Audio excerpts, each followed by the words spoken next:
Video کو like کریں، ہمارے چینل کو سبسکرائب کریں اور بیل آئیکن ضرور پریس کریں۔ رسول اللہ صلی اللہ علیہ وسلم نے فرمایا سب سے بہترین نماز داؤد علیہ السلام کی نماز ہے۔ وہ نصف رات سوتے تھے، تہائی رات جاگتے تھے اور رات کا چھٹا حصہ سوتے تھے، یعنی پہلے کچھ دیر سو جاتے اور پھر درمیان میں جاگتے، پھر آخر میں پھر سو جاتے، تو اس طرح پھر ان کی تھکاوٹ بھی نہیں ہوتی۔ جو رات کے بالکل ارلی حصے کا سونا ہوتا ہے نا، وہ اگر انسان کو مل جائے تو وہ اتنا زبردست ہوتا ہے گویا وہ انسان ساری رات سو چکا، کئی گھنٹوں کی نیند کے برابر ہوتا ہے، اس میں تھکاوٹ جلد اترتی بنسبت پچھلی رات سو۔ صحابہ کا قیام، عائشہ رضی اللہ تعالیٰ عنہ سے روایت ہے، انہوں نے فرمایا نبی صلی اللہ علیہ وسلم نے ایک شخص کو مسجد میں قرآن پڑھتے سنا تو فرمایا اللہ اس پر رحم کرے، مجھے اس نے اس وقت فلاں فلاں آیت یاد دلا دی ہے جو میں فلاں فلاں سورت سے بھول گیا تھا۔ عباد اللہ بن عبداللہ نے حضرت عائشہ رضی اللہ تعالیٰ عنہ سے یہ اضافہ بیان کیا ہے کہ نبی صلی اللہ علیہ وسلم نے میرے گھر میں نماز تہجد پڑھی تو آپ نے عباد کی آواز سنی جو مسجد میں نماز پڑھ رہے تھے۔ آپ نے فرمایا عائشہ کیا یہ عباد کی آواز ہے؟ میں نے عرض کیا جی ہاں۔ آپ نے دعا فرمائی اے اللہ عباد پر رحم فرما۔ کیا خیر خواہی تھی نبی صلی اللہ علیہ وسلم کہ اپنے ساتھیوں کے بارے میں جب سنتے تھے تو وہیں ان کی غیر موجودگی میں بھی ان کے لیے دعا کرتے۔ تو ابھی آپ نے کہا نا کہ جگہ جگہ روشنیاں، تو یہ صحابہ کے گھروں میں ایسے ہی ہوتا۔ صحابیات کا قیام، نبی صلی اللہ علیہ وسلم نے فرمایا مجھ سے جبریل علیہ السلام نے کہا کہ حفصہ سے رجوع کر لو کیونکہ وہ بہت روزے رکھنے والی اور بہت قیام کرنے والی ہے اور بے شک وہ جنت میں آپ کی بیوی ہے۔ امام احمد بن حنبل، امام بخاری، حافظ عراقی، یہ سب قیام اللیل کرنے والے لوگ تھے اور ان کے لیے ایسے ہی تھا جیسے کوئی بہت مانوس چیز ہے، یعنی بالکل روٹین کی بات تھی۔ تہجد کے فائدے، نمبر 1 خیر و بھلائی ملنا۔ جابر رضی اللہ عنہ سے روایت ہے، کہتے ہیں کہ رسول اللہ صلی اللہ علیہ وسلم نے فرمایا کوئی مرد اور عورت ایسی نہیں کہ رات کو سوئے مگر اس کے سر پہ گریں لگا دی جاتی ہے، بس اگر اس نے جاگتے وقت اللہ کا ذکر کیا تو گرہ کھل جاتی ہے، اگر کھڑا ہوا اور وضو کیا اور نماز پڑھی تو سب گریں کھل جاتی ہیں، اور وہ خوش دل ہلکا پھلکا ہو کر بھلائی کو پہنچنے والا ہوتا ہے۔ یعنی جو لوگ صبح اٹھ کر صبح اٹھتے ہی پہلے ذکر کرتے ہیں، اللہ کا دعا کرتے ہیں، اگر تہجد کے وقت اٹھے ہیں تو کون سی آیات پڑھتے ہیں؟ آل عمران کی آخری آیات، ان فی خلق السماوات والارض، اور پھر وضو کرتے ہیں، نماز پڑھتے ہیں تو ان کی ساری گرہیں کھل جاتی ہیں، بالکل فریش ہو کر ریلیکس ہو کر دن کا آغاز کرتے ہیں، اور اگر نماز مس ہو جائے تو بوجھ تلے آ جاتے ہیں۔ اسی طرح نفس میں چستی آتی ہے ورنہ سستی اور خباثت نفس کے اندر آتی ہے۔ لا علاج مرض سے شفا ملنا، امام ابن قیم کہتے ہیں قیام اللیل حفظان صحت کے اسباب میں سب سے زیادہ نفع مند، یعنی صحت کی حفاظت کے لیے سب سے اچھی چیز ہے، اور بہت سے لا علاج امراض کو روکنے والے امور میں سے سب سے زیادہ روکنے والا ہے، اور جسم، روح اور دل کو بہت چاق و چوبند رکھنے والا ہے، یعنی لا علاج مرضوں کا علاج ہے قیام اللیل۔ دل کا علاج، یحییٰ ابن معاذ کہتے ہیں دل کا علاج 5 چیزوں میں ہے۔ نمبر 1 تدبر کے ساتھ قرآن پڑھنا، نمبر 2 پیٹ کو خالی رکھنا یعنی بہت زیادہ نہ کھانا، نمبر 3 قیام اللیل، نمبر 4 سحری کے وقت اللہ کے سامنے عاجزی اور انکساری کرنا، نمبر 5 نیک لوگوں کی مجلس میں بیٹھنا۔ دل کو خوشی ملنا، عطا خراسانی کہتے ہیں جب آدمی رات کو تہجد کے لیے اٹھتا ہے تو خوشی کے ساتھ صبح کرتا ہے اور اس قیام کی وجہ سے اپنے دل میں مسرت محسوس کرتا ہے، اور اگر اس پر نیند غالب آ جائے اور وہ اپنے ورد سے سویا رہ جائے تو غم کی حالت میں صبح کرتا ہے کہ آج میرے تہجد مس ہو گئے، اور اس کا دل ٹوٹا ہوا ہوتا ہے گویا کہ اس کا کچھ کھو گیا ہو، کیونکہ اس نے اپنے نفع مند کاموں میں سب سے زیادہ مفید کام کو کھو دیا، یعنی قیام اللیل کو۔ رزق ملنا، ابن قیم کہتے ہیں 4 چیزیں رزق کو کھینچ لاتی ہیں۔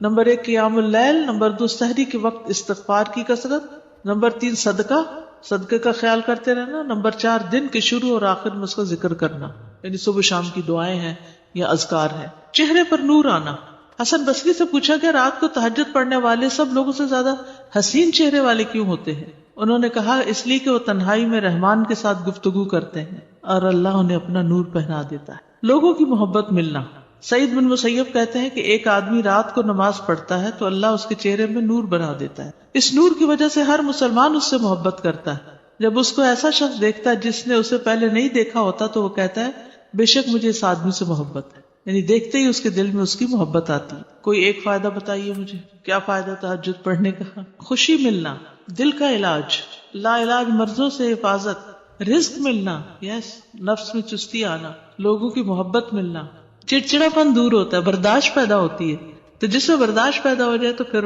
بہت سے اس کے دوست بن جاتے ہیں. اب دیکھیے کہ پچھلی پہر رات کو اٹھ کے صاف ستھرا ہو کے، نبی صلی اللہ علیہ وسلم کا طریقہ کیا تھا کہ آنکھ کھلتے مسواک کرتے تھے. مسواک کیا، صاف ستھرے ہوئے، پاک ہوئے، اور پھر آپ طویل قیام کرتے. اب کیا کہتے ہیں، کھڑے ہو کے آفس میں کام کریں، اسٹینڈنگ آفیسز بن رہے ہیں.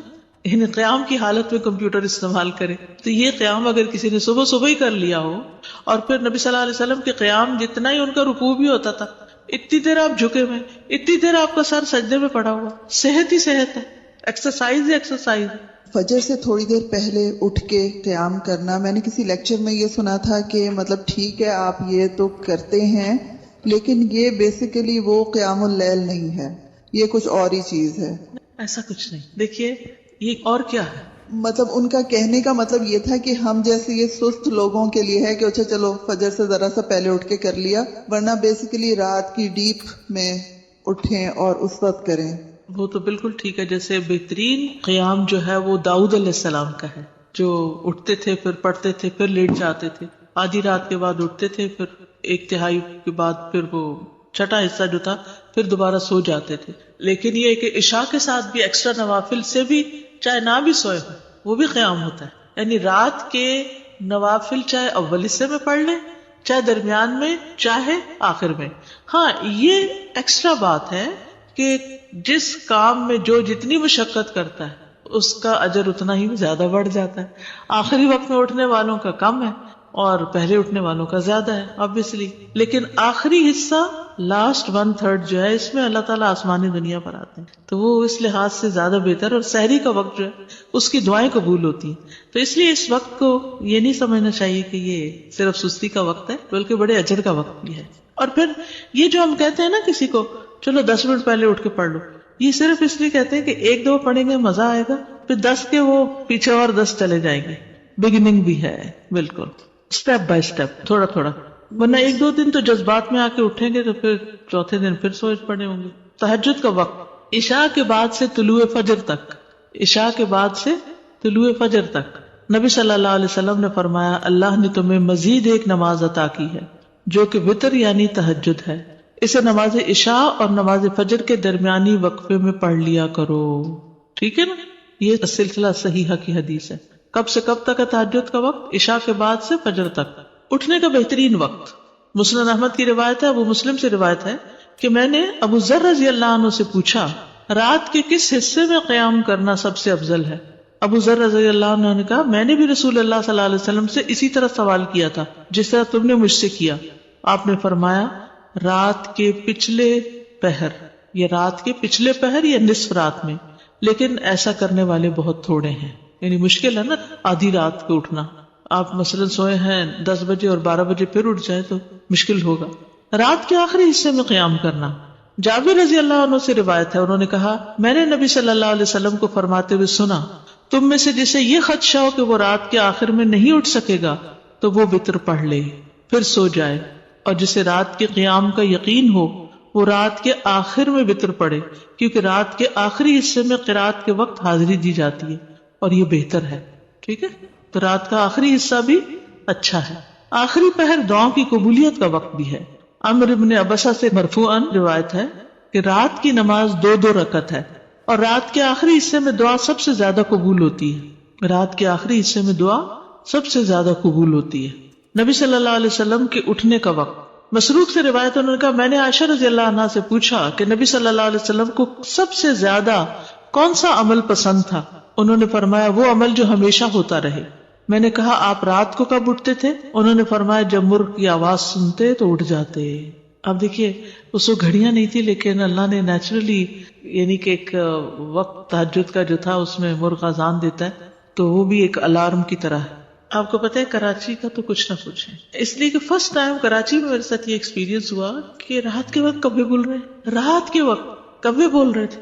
یہ فرسٹ ٹائم میں نے دیکھا تو میں نے کہا یہ کیا ہوا ہے. یعنی میں پریشان ہو گئی جب شروع میں گئی وہاں، یہ کیا ہو رہا ہے. پھر مجھے سمجھ میں آیا کہ یہاں کراچی میں تو ساری رات ٹریفک چل رہی ہوتی ہے اور لوگ جاگ رہے ہوتے ہیں کہ کراچی میں لوگ رات کو زیادہ جاگتے ہیں، تو وہ پھر کبھی بھی جاگنے لگے. کھانا ملتا ہے، بالکل کھانا بھی ملتا ہے. اب دیکھیں ریسٹورینٹس کے باہر وہ پرندے اڑ کے رات کے وقت آ کے بیٹھ کے جاتے ہیں کیونکہ دن کو وہ سب بند پڑا ہوتا ہے بیچارے، ان کا رزق بھی رات کو کھلتا ہے. ان کا یعنی کہ وہ سارا سسٹم ڈسٹرب ہو چکا ہے. جیسے انسان ڈسٹرب ہو گئے تو پرندے بھی ڈسٹرب ہو گئے. حضرت عائشہ سے روایت فرماتی ہیں آپ صلی اللہ علیہ وسلم شروع رات میں سوتے اور آخر رات میں بیدار ہو کر تہجد کی نماز پڑھتے. نبی صلی اللہ علیہ وسلم کا نصف رات کو اٹھنا، آدھی رات کو، یہ وہ حضرت ابن عباس والی روایت ہے جس میں ابن عباس آپ صلی اللہ علیہ وسلم کے گھر میں آ کر رکے تھے اور پھر جب آدھی رات گزر گئی تو آپ بیدار ہو کر تہجد پڑھنے لگے. نبی صلی اللہ علیہ وسلم کا سحری سے قبل نماز سے فارغ ہونا. حضرت عائشہ کہتی ہیں کہ جب سحری کا وقت ہوتا تو میں نبی صلی اللہ علیہ وسلم کو اپنے پاس سویا ہوا ہی پاتی، یعنی آپ تہجد پڑھ کے دوبارہ سو جاتے تھے. حضرت عائشہ سے روایت بیان کرتی ہیں کہ بلا شبہ اللہ عز و جل رسول اللہ صلی اللہ علیہ وسلم کو رات میں جگا دیتے، چنانچہ صبح نہ ہو پاتی کہ آپ اپنے معمول کی عبادت سے فارغ ہو چکے ہوتے تھے. تہجد کے لیے بیدار ہونے کی سنتیں. آنکھ کھلنے پر دعا پڑھنا. نبی صلی اللہ علیہ وسلم نے فرمایا جو شخص رات کو بیدار ہو کر یہ دعا پڑھے لا الہ الا اللہ وحدہ لا شریک لہ لہ الملک و لہ الحمد وہو علی کل شیء قدیر الحمد للہ وسبحان اللہ ولا الہ الا اللہ واللہ اکبر ولا حول ولا قوة الا باللہ ثم قال اللہم اغفر لی او دعا استجیب لہ فإن تودع وصلى قبلت صلاتہ. نبی صلی اللہ علیہ وسلم نے فرمایا جو شخص رات کو بیدار ہو کر یہ دعا پڑھے لا الہ الا اللہ آخر تک اور پھر کہے اللہم اغفر لی، اے اللہ میری مغفرت فرما، یا کوئی اور دعا کرے جو اس کی دعا ہے تو اس کی دعا قبول ہوتی ہے. پھر اگر اس نے وضو کیا اور نماز پڑھی تو نماز بھی قبول ہوتی ہے. ٹھیک ہے. آل عمران کی آخری 10 آیات پڑھنا. ابن عباس نے ابو المتوکل کو بتایا کہ انہوں نے ایک رات نبی صلی اللہ علیہ وسلم کے ہاں گزاری تو اللہ کے نبی رات کے آخری حصے میں اٹھے، باہر نکلے اور آسمان پر نظر ڈالی، پھر سورۃ آل عمران کی آیت پڑھی ان فی خلق السماوات والارض. 3 بار وقفے سے اٹھنا. ابن عباس کہتے ہیں وہ ایک رات رسول اللہ صلی اللہ علیہ وسلم کے ہاں سوئے تو رات کو آپ جاگے، مسواک کی اور وضو فرمایا. آپ اس وقت یہ آیات پڑھ رہے تھے ان فی خلق السماوات والارض. یہ آیات تلاوت فرمائی حتیٰ کہ سورت ختم کی، پھر آپ کھڑے ہوئے اور 2 رکعتیں پڑھی. ان میں بہت طویل قیام، رکوع اور سجدے کیے، پھر واپس پلٹے اور سو گئے یہاں تک کہ آپ کی سانس کی آواز سنائی دینے لگی. پھر آپ نے اسی طرح 3 دفعہ کیا، 6 رکعتیں پڑھی. ہر دفعہ آپ مسواک کرتے، وضو فرماتے اور ان آیات کی تلاوت فرماتے. پھر آپ نے 3 وتر پڑھے، پھر مؤذن نے اذان دی تو آپ نماز کے لیے باہر تشریف لے گئے. یعنی بار بار وضو کیا، بار بار مسواک کیا اور بار بار ان فی خلق پڑھا اور عبادت کی. بیدار ہوتے ہی مسواک کرنا. ابن عمر سے مرفوعاً مروی ہے کہ آپ صلی اللہ علیہ وسلم جب سوتے تو مسواک آپ کے پاس ہوتی، جب بیدار ہوتے تو مسواک سے ابتدا کرتے. اسی طرح جب آپ تہجد کے لیے کھڑے ہوتے تو اپنا منہ مسواک سے اچھی طرح صاف کرتے. 2 رکعتیں پڑھ کر سلام پھیرتے اور مسواک کرتے. سبحان اللہ، کس کثرت کے ساتھ منہ صاف کرتے. صحابہ کو بھی حکم دیا جاتا کہ رات کو اٹھے تو مسواک کرے. پھر درمیانہ وضو کرنا. ابن عباس سے روایت ہے انہوں نے کہا میں نے ایک رات اپنی خالہ میمونہ کے ہاں گزاری. نبی صلی اللہ علیہ وسلم رات کو اٹھے اور اپنی ضرورت کی جگہ آئے، پھر اپنا چہرہ اور دونوں ہاتھ دھوئے، پھر سو گئے اور پھر اٹھے اور مشکیزے کے پاس آئے، اس کا بندھن کھولا، پھر 2 وضو کے درمیان کا وضو کیا، یعنی ہلکا سا وضو، اور پانی زیادہ استعمال نہیں کیا اور اچھی طرح وضو کیا، پھر اٹھے اور نماز شروع کی. کم سے کم اور زیادہ سے زیادہ تعداد کتنی رکعتیں پڑھنی چاہیے. ٹھیک ہے. یہ بھی بڑا اہم سوال ہے. اکثر لوگ پوچھتے ہیں تہجد کتنی رکعتیں ہیں، تو یہ ظہر اثر وغیرہ کی طرح مقرر رکعتیں نہیں ہیں، اس میں وسعت ہے. ٹھیک ہے. کم سے کم اور زیادہ سے زیادہ تعداد. ابن عثیمین کہتے ہیں نبی صلی اللہ علیہ وسلم سے رات کی نماز کے متعلق سوال کیا گیا تو آپ نے فرمایا رات کی نماز 2 رکعت ہے، مثنا مثنا، اور آپ نے اس کو کسی تعداد کے ساتھ متعین نہیں کیا. آپ نے یہ نہیں فرمایا 4 ہے، 6 ہے، 8 ہے، 10 ہے، نہیں. کیا فرمایا؟ 2 ہے. تو جب نبی صلی اللہ علیہ وسلم نے اس کے لیے کسی گنتی کو متعین کیے بغیر کیفیت کو واضح کر دیا تو اس سے معلوم ہوا کہ نماز کا معاملہ اس بارے میں وسعت رکھتا ہے، یعنی اس میں کافی گنجائش ہے. انسان 100 رکعتیں بھی پڑھ سکتا ہے اور 1 رکعت کے ساتھ اس کو وتر بنا سکتا ہے. تو اصل بات یہ کہ انسان جتنی طاقت پاتا ہے اتنی رکعتیں ادا کر لے. ٹھیک. ابن باز رات کی نماز کی تعداد کے متعلق کہتے ہیں کہ یہ بات ہر انسان کی طاقت کی طرف لوٹتی ہے، اور نبی صلی اللہ علیہ وسلم 11 رکعت ادا کرتے اور 2 رکعت پر سلام پھیرتے. آپ علیہ الصلوۃ والسلام اپنی قرات، اپنے رکوع اور اپنے سجدوں کو لمبا کرتے تھے اور قیام اللیل کو 2 ہلکی پھلکی رکعتوں کے ساتھ شروع کرتے تھے. سب سے بہتر یہی ہے. اور اگر وہ 3, 5 یا اس سے بھی زیادہ پڑھتا تو کوئی حرج نہیں، ہر ایک اپنی طاقت کے مطابق ادا کرے گا، اس میں کوئی حد نہیں. لیکن سب سے افضل صورت 11 رکعت نماز پڑھنا ہے، 8 تہجد اور 3 وتر. نبی صلی اللہ علیہ وسلم کا رمضان اور غیر رمضان میں 11 رکعت سے زیادہ نہ پڑھنا. ابو سلمہ بن عبد الرحمن سے روایت ہے، انہوں نے عائشہ رضی اللہ تعالی عنہا سے پوچھا، اور یہ صحیح مسلم کی روایت ہے، کہ رمضان میں رسول اللہ صلی اللہ علیہ وسلم کی نماز کیسے ہوتی تھی؟ انہوں نے جواب دیا، رسول اللہ صلی اللہ علیہ وسلم رمضان اور اس کے علاوہ دوسرے مہینوں میں فجر سے پہلے 11 رکعتوں سے زیادہ نہیں پڑھتے تھے. شیخ البانی کہتے ہیں کہ صحیح نص کے ذریعے رسول اللہ صلی اللہ علیہ وسلم کے فعل سے قیام اللیل کی رکعات کی تعداد 11 ثابت ہے، اور جب ہم اس میں غور کرتے ہیں تو ہمارے لیے انتہائی واضح طور پہ ظاہر ہو جاتا ہے کہ آپ اپنی پوری زندگی اس گنتی پر قائم رہے، خواہ رمضان ہو یا اس کے علاوہ، آپ اس سے زیادہ نہیں پڑھتے تھے. جہاں 13 کی بات آتی ہے نا تو وہ 2 سنت فجر کی بھی شامل کر لیتے ہیں. حضرت عائشہ سے روایت ہے، نبی صلی اللہ علیہ وسلم رات کو 11 رکعتیں پڑھتے، 8 رکعتیں تہجد اور 3 وتر. کبھی 9 رکعتیں بھی پڑھی ہیں آپ نے، ٹھیک ہے، کبھی 7 رکعتیں بھی ادا کی ہیں آپ نے، اور 7 سے کم نہیں پڑھی، یعنی 6 پڑھ کے 1 وتر کیا ہے، 7 سے کم نہیں پڑھی اور 13 سے زیادہ نہیں پڑھی. رکعات کی ادائیگی کا طریقہ کیا ہے؟ 2 کر کے پڑھنا. حضرت عبداللہ بن عمر سے روایت، انہوں نے کہا، ایک آدمی نے پوچھا کہ اللہ کے رسول رات کی نماز کیسے ادا کی جائے؟ آپ نے فرمایا، رات کی نماز 2 رکعتیں ہیں، جب صبح ہونے کا اندیشہ ہو تو 1 وتر پڑھ لو. جب آپ تہجد پڑھتے تو ہر 2 رکعتوں کے بعد سلام پھیرتے اور 2 ہلکی رکعتوں سے آغاز کرتے. زید بن خالد جوہنی سے روایت ہے، انہوں نے کہا، میں آج رسول اللہ صلی اللہ علیہ وسلم کی نماز کا مشاہدہ کروں گا، یعنی رات کی نماز کا. میں نے دیکھا کہ آپ نے 2 ہلکی رکعتیں پڑھی، پھر 2 انتہائی لمبی، بہت ہی زیادہ لمبی رکعتیں ادا کی، پھر 2 رکعتیں پڑھی جو ان 2 لمبی رکعتوں سے ہلکی تھی، پھر 2 پڑھی جو پہلے والوں سے کم تھی، پھر 2 پڑھی جو اپنے پہلی والی رکعتوں سے کم تھی، پھر 2 رکعتیں پڑھی جو اپنی پہلی والی رکعتوں سے کم، پھر وتر ادا کیا. یعنی سب سے پہلے 2 ہلکی، پھر 2 خوب لمبی، پھر 2 اس سے کچھ کم، پھر اس سے کم، پھر اس سے کم، پھر اس سے کم. لیکن آپ کی یہ جو رکعتیں تھی بہت خوبصورت اور بہت طویل ہوتی تھی. حضرت عائشہ کہتی ہیں، ان کی خوبصورتی اور ان کی طوالت کے بارے میں مت پوچھو. پھر 4 رکعتیں پڑھتے، ان کے حسن، ان کی طوالت کے بارے میں نہ پوچھو. پھر 3 رکعتیں پڑھتے، یعنی 4 کے بعد تھوڑا سا بیچ میں وقفہ، پھر لمبے سجدے کرتے تھے. حضرت عائشہ کہتی ہیں کہ رسول اللہ صلی اللہ علیہ وسلم رات کو 11 رکعات پڑھتے تھے، یہ آپ کی رات کی نماز تھی. اس میں آپ اتنا طویل سجدہ کرتے کہ اپنا سر اٹھانے سے پہلے تم میں سے کوئی 50 آیتیں پڑھ لے. تہجد میں قرات، لمبی قرات کی فضیلت صحیح مسلم میں ہے. جابر رضی اللہ عنہ سے روایت ہے، انہوں نے کہا کہ رسول اللہ صلی اللہ علیہ وسلم نے فرمایا، فضیلت والی نماز وہ ہے جس میں قیام لمبا ہو، یعنی دیر تک کھڑے رہے. 10 آیات کی تلاوت کا اجر. رسول اللہ صلی اللہ علیہ وسلم نے فرمایا، جس شخص نے 10 آیتوں سے قیام کیا وہ غافلوں میں سے نہیں لکھا جاتا. 100 آیات کی تلاوت کا اجر. رسول اللہ صلی اللہ علیہ وسلم نے فرمایا، جس نے 100 آیات کے ساتھ قیام کیا وہ فرما برداروں میں سے لکھا جاتا ہے. رسول اللہ صلی اللہ علیہ وسلم نے فرمایا، جس نے رات کی نماز میں 100 آیات کی قرات کی اسے غافلین میں نہیں لکھا جاتا اور اسے فرما برداروں میں لکھ لیا جاتا ہے. 1000 آیات کی تلاوت کا بے انتہا اجر. رسول اللہ صلی اللہ علیہ وسلم نے فرمایا، جو 1000 آیات سے قیام کرے وہ بے انتہا ثواب جمع کرنے والوں میں لکھا جاتا ہے. مقنطرین کا لفظ آتا ہے. نبی صلی اللہ علیہ وسلم کی قرات.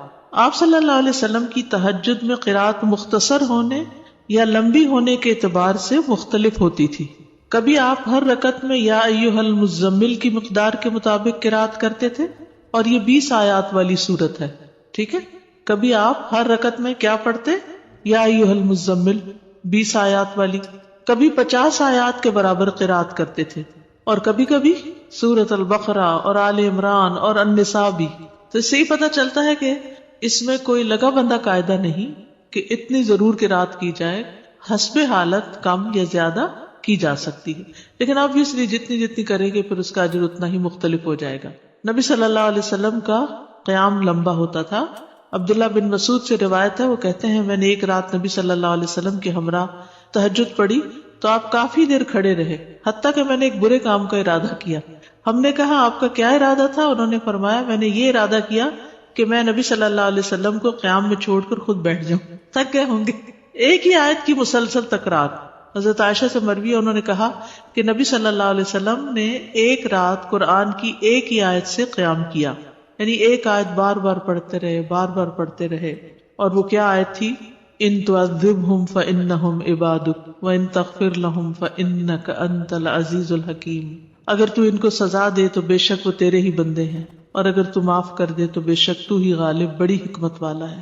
یعنی یہ تو تجھ پر، یعنی کہ ایک طرح سے رحم ہی کی درخواست کر رہے ہیں کہ تیرے بندے ہیں، تو رحم فرما دے ان پر. اسی طرح سورۃ الاخلاص کی تکرار، بار بار ایک ہی سورت. پھر اسی طرح جہری اور سری دونوں طرح سے قرات کرنا جائز ہے. آپ چاہیں تو تہجد میں بلند آواز سے تلاوت کریں، چاہیں تو دل میں پڑھیں. غزیف بن الحارث سے روایت ہے کہ میں نے عائشہ رضی اللہ تعالی عنہا سے کہا، کیا آپ نے دیکھا کہ رسول اللہ صلی اللہ علیہ وسلم قرآن اونچی آواز سے پڑھتے تھے یا خاموشی سے؟ فرمایا کبھی اونچی آواز سے پڑھتے، کبھی دھیمی آواز سے. میں نے کہا اللہ اکبر، تمام تعریف اللہ کے لیے جس نے اس معاملے میں وسعت رکھی. اب یہ اختلاف نہیں، کیا ہے؟ وسعت ہے. ابو ہریرہ سے روایت ہے، وہ بیان کرتے ہیں کہ نبی صلی اللہ علیہ وسلم رات کو کبھی بلند آواز سے اور کبھی دھیمی آواز سے قرات کرتے. ابن عباس کہتے ہیں کہ نبی صلی اللہ علیہ وسلم کی قرات اس قدر بلند ہوتی کہ صحن میں بیٹھا آدمی سن سکتا تھا جب آپ گھر میں یعنی کمرے میں ہوتے تھے. حضرت عائشہ سے مروی ہے کہ ایک شخص رات کو اٹھا اور قرات کرنے لگا. اس نے اپنی آواز بلند رکھی. جب صبح ہوئی تو رسول اللہ صلی اللہ علیہ وسلم نے فرمایا اللہ فلاں پہ رحم فرمائے، اس نے رات مجھے کتنی ہی آیتیں یاد دلا دی جو میں بھول چکا تھا. تو بعض اوقات اونچی قرات سے دوسرے لوگوں کو فائدہ ہو جاتا ہے جو آس پاس ہوتے ہیں. درمیانی آواز میں قرات. ایک رات نبی صلی اللہ علیہ وسلم نکلے اور ابو بکر رضی اللہ عنہ کے پاس سے گزرے. وہ نماز پڑھ رہے تھے اور ان کی آواز دھیمی تھی. راوی کہتے ہیں اور آپ عمر بن خطاب کے پاس سے گزرے، وہ بھی نماز پڑھ رہے تھے، ان کی آواز بہت بلند تھی. کہتے ہیں جب وہ دونوں نبی صلی اللہ علیہ وسلم کے پاس اکٹھے ہوئے تو آپ نے فرمایا اے ابو بکر، میں تمہارے پاس سے گزرا، تم نماز پڑھ رہے تھے اور تمہاری آواز دھیمی تھی. انہوں نے کہا اللہ کے رسول، میں نے جس سے مناجات کی اسے سنایا، یعنی جس سے میں بات کر رہا ہوں اس کو تو دھیمی آواز بھی سن جاتی. کہتے ہیں پھر آپ نے عمر سے کہا میں تمہارے پاس سے گزرا اور تم بلند آواز سے نماز پڑھ رہے تھے. انہوں نے کہا اللہ کے رسول، میں سوتے کو جگا رہا تھا اور شیطان کو بگا رہا تھا. بس نبی صلی اللہ علیہ وسلم نے فرمایا اے ابو بکر، اپنی آواز کچھ بلند کیا کرو، اور اے عمر، تم اپنی آواز کچھ دھیمی رکھا کرو. درمیانی چیز. لیکن یاد رکھیے کہ دوسرے کو اذیت نہیں دینی چاہیے. اگر کوئی سو رہا ہے اور وہ چاہتا ہے کہ ہم اونچا نہ پڑھیں تو پھر اونچا نہ پڑھیں. یا کوئی اور بھی تہجد پڑھ رہا ہے، یعنی ایک ہی کمرے میں ہسبینڈ وائف دونوں پڑھ رہے ہیں اور دونوں ہی اپنی اپنی اونچی کر رہے ہیں تو کسی کی کوئی بات سنائی نہیں دے گی. ابو سعید کہتے ہیں کہ رسول اللہ صلی اللہ علیہ وسلم نے مسجد میں اعتکاف فرمایا. آپ نے لوگوں کو سنا کہ اونچی آواز سے قرات کر رہے تھے. آپ نے پردہ ہٹایا اور فرمایا خبردار، بے شک تم سب کے سب اپنے رب سے مناجات کر رہے ہو، مگر تم میں سے کوئی دوسرے کو ہرگز ایذا نہ دے، کوئی کسی کو تکلیف نہ پہنچائے، اور قرات میں اپنی آواز دوسرے پر بلند نہ کرے. یا فرمایا نماز میں، یعنی دو لوگ پڑھ رہے ہیں تو کوئی ایک دوسرے سے اونچا کرنے کی کوشش نہ کرے، اپنی اپنی نماز پڑھی جائے. ٹھیک ہے، اس میں وسعت ہے. اونچی آواز سے پڑھ سکتے ہیں اور نیچے سے، لیکن پسندیدہ کیا ہے؟ درمیانی آواز سے پڑھنا. لیکن اگر کوئی اور ساتھ پڑھ رہا ہو، مثلا آپ نے دیکھا ہوگا کہ بعض اوقات آپ پڑھتے ہوئے بھول جاتے ہیں اگر بیچ میں کوئی اور کسی بھی چیز کی آواز آ رہی، تو اس صورت میں اگر دوسرے ہوں تو ان کی رعایت کرنی چاہیے. اس وسعت کا فائدہ یہ ہے نا، جیسے سجدے کی دعائیں یا رکوع کی یا اور اسی طرح کی، تو کبھی ایک پڑھ لے کبھی دوسری پڑھ لے، تو اس سے نماز کے اندر ایک خوبصورتی رہتی ہے، ایک توجہ رہتی ہے. شیطان سے بچنے کے لیے اللہ کی پناہ لینا. ابو سعید خدری بیان کرتے ہیں کہ رسول اللہ صلی اللہ علیہ وسلم جب رات کو قیام فرماتے تو اللہ اکبر کہتے، پھر سبحانک اللہم و بحمدک و تبارک اسمک و تعالی جدک و لا الہ غیرک کہتے، پھر 3 بار لا الہ الا اللہ کہتے، 3 بار اللہ اکبر کبیرہ کہتے. اس کے بعد اعوذ باللہ السمیع العلیم من الشیطان الرجیم من ہمزہ و نفخہ و نفثہ پڑھتے. بخشش طلب کرنا. ربیعہ الجرشی سے روایت ہے، کہتے ہیں کہ ایک مرتبہ میں نے عائشہ رضی اللہ عنہا سے سوال کیا تو میں نے کہا کہ رسول اللہ صلی اللہ علیہ وسلم جب رات کو قیام کرتے تو کس چیز سے آغاز فرماتے؟ انہوں نے کہا کہ آپ 10 مرتبہ اللہ اکبر کہتے، 10 بار سبحان اللہ، 10 بار لا الہ الا اللہ، 10 بار استغفر اللہ، اور 10 مرتبہ یہ دعا اللہم اغفر لی واہدنی وارزقنی، اور پھر 10 بار یہ دعا اللہم انی اعوذ بک من الضیق یوم الحساب، دنیا کی تنگی سے دعا مانگنا. شریک حوزنی کہتے کہ میں ام المومنین عائشہ رضی اللہ عنہا کے پاس گیا اور ان سے پوچھا کہ رسول اللہ صلی اللہ علیہ وسلم جب رات کو اٹھتے تو کس چیز سے ابتدا کرتے؟ انہوں نے کہا تحقیق تو نے مجھ سے ایسا سوال کیا جس کے متعلق تجھ سے پہلے مجھے کسی نے نہیں پوچھا. آپ جب رات کو اٹھتے تو 10 بار اللہ اکبر کہتے، 10 بار الحمدللہ کہتے، 10 بار سبحان اللہ و بحمدہ کہتے، 10 بار سبحان الملک القدوس کہتے، 10 بار استغفر اللہ کہتے، 10 بار لا الہ الا اللہ کہتے، 10 بار اللہم انی اعوذ بک من ضیق الدنیا و ضیق یوم القیامہ، اس میں قیامت کی تنگی کا بھی ذکر آتا ہے اور دنیا کا بھی. پھر اسی طرح آپ اللہم اغفر لی واہدنی وارزقنی وعافنی بھی 10 دفعہ یہ اللہ اکبر الحمدللہ سبحان اللہ اور استغفر اللہ کرنے کے بعد یہ پڑھتے تھے. پھر سجدے کی دعا